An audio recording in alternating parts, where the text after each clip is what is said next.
Mga idol, kung akala nyo nga tapos na ang NBA Chaos, syempre mali kayo dyan mga idol. Ito nga si Chris Paul, no, ay hindi na magre-report. Lonzo Ball, biglang naging free agent. At Anthony Davis, kasama sa isang pinaka-wild trades ng dekada. Simulan na natin to mga idol. Syempre kung gusto mo ng ganitong topic, pa-like this video and subscribe. Let's go! Unahin na nga natin ang multi-team deal ng Clippers, Nets at Raptors. Nagkasundo nga sa isang trade na magdadala sana kay Chris Paul sa Toronto Raptors. Kasama nga dyan sa trade itong si OK Agbaji, 2032 Raptors second round pick at cash papuntang Brooklyn. Pero ito nga ang twist, hindi kailangan mag-report si Chris Paul sa Raptors. Toronto is now out of luxury tax. Ang pipiliin nga lang ng Brooklyn ay assets at pera. At ang Clippers nakatipid ng 7 million sa tax at nakapagbukas pa ng roster spot. Pre, sayang classic front office move na walang emotion pero pure business lang ang usapan. Sunod na agad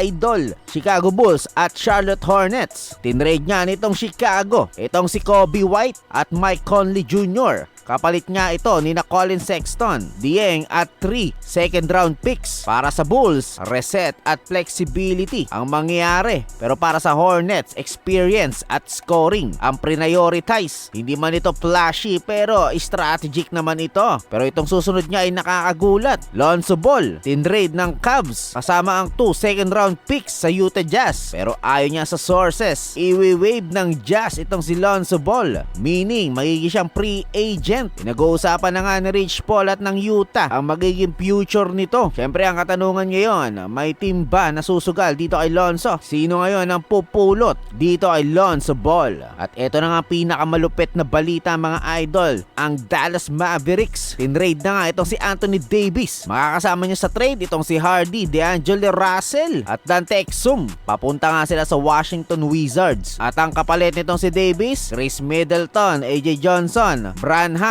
Marvin Bagley at 2 first round picks at 3 second round picks. Matatanggap naman ng Dallas ang 2026 Thunder first round pick, 2030 Protected Warriors first round pick at second rounders from Phoenix, Chicago at Houston. Isang massive reset nga ito para sa Dallas at mas pinili nga ng Dallas ang future assets kaysa sa star power. Ang Washington naman all in sa superstar gamble. Grabe ang trade deadline na ito mga idol. Sa tingin nyo, sino nga bang nanalo? May susugal nga ba sa mga susunod na trade? Ano sa tingin mo? Tama ba ang desisyon ng Dallas sa pag-trade kay AD? At dapat bang isign ulit si Lonzo Ball sa NBA? Siyempre kung gusto mo ng ganitong video, mag-subscribe ka na, like and follow. Peace!